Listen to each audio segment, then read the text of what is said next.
all day. You can see behind us at the Brinkles Farm and Greenhouse here. We had a party, and we all decided, hey, you know, when we hear Trump up there, we're going to walk up through the field, stand by the trees up there under the shade, and watch and listen to the rally. So we walked up, and probably 5 to 7 minutes of Trump speaking. I'm estimating here. I have no idea, you know, but we noticed a guy crawling,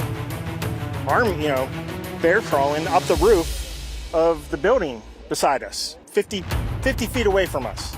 So we're standing there, you know, we're pointing at the guy crawling up the roof. And he had a gun, right? He had a rifle. A rifle. We could clearly see him with a rifle, absolutely.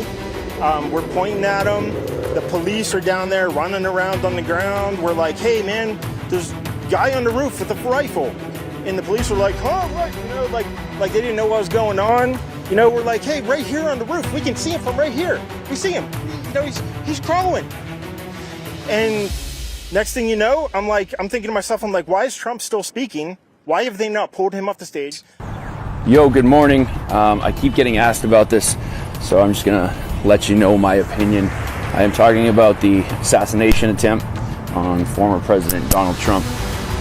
And I know everyone's gonna have some crazy opinion. Everyone's gonna have a different opinion. It's gonna be very wild for the next little while, but just if you don't know me or are new to this page, I spent just about 17 years in the military, just about 14 of which were at Tier 1 Special Operations unit called JTF-2. Our sniper team has the world record for the longest confirmed sniper kill.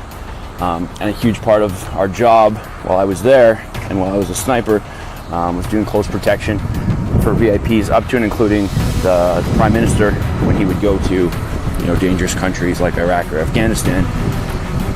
We would be in charge of that security. So I'm very familiar with the layout of these types of things and what the jobs should be. And yesterday, what happened, I have no doubts in my mind that the shooter had help from somewhere within an agency, an organization, or the government. The second I saw that aerial photo of what they were saying happened, it immediately made no sense to me. You cannot, in broad daylight, get onto a rooftop within, it looked like maybe a couple hundred yards, if that. You can't get into that position with a gun when there's a president speaking. It cannot be done. It's not like, you don't even need to be a sniper to know that it's the most fucking obvious thing, an obvious place in the whole world. You could be a 7th grader. Like, what do we need to do for security here? Well, let's look at these rooftops that are almost within zeroing range of a rifle. So it's something happened, and I'm not pointing fingers at anyone. It's too obvious that this guy had help getting there. So whether it's someone turned a blind eye or it was strategically planned, I mean, it had to be planned to a certain level, because events like that and security like that, it's not a small thing. And that is the most obvious place to be. Look at the door on the building. It lines up exactly with the shooter. It's a ground level. That's where the second shooter was located. Look at the bullet vapor. It is horizontal. That means the shot was fired at ground level, not from a building. If it was fired from the building, there would be more of a diagonal to the vapor. This proves there's a second shooter. In fact, the vapor looks like it has an upward diagonal instead of downward diagonal. Here you will see the Secret Service telling the photographers they need to move into place. They don't want them missing the opportunity to get those great shots.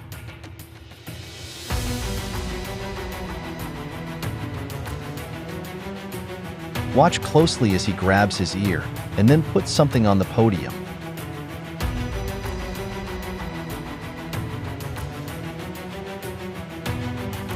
As you can see, there's no damage to his ear.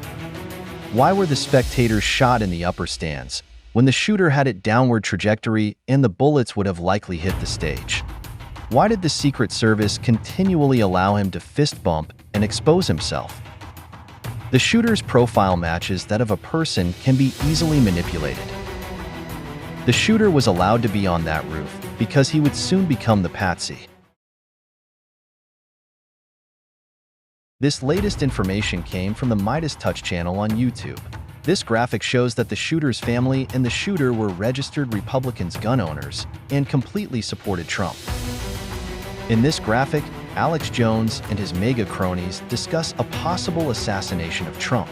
They said the best outcome was for Trump to be killed, because then there would be a great cleansing, which would mean that there would have been assassination attempts on Democratic opponents, including President Biden. This article contains information that Trump's campaign in 2016 created a database of Trump supporters which included information about who owned guns and how much they supported the conservative views. The shooter's family was in this database and they scored high. As I mentioned earlier, their son was probably profiled as someone that could be easily manipulated. This was probably in the database. This is speculation on my part. That Thomas Crooks's father, the owner of the rifle that was used to shoot at Donald Trump, was held on a database and profiled by the former president's election campaign and identified by them as a strong Republican supporter, gun owner, and hunter.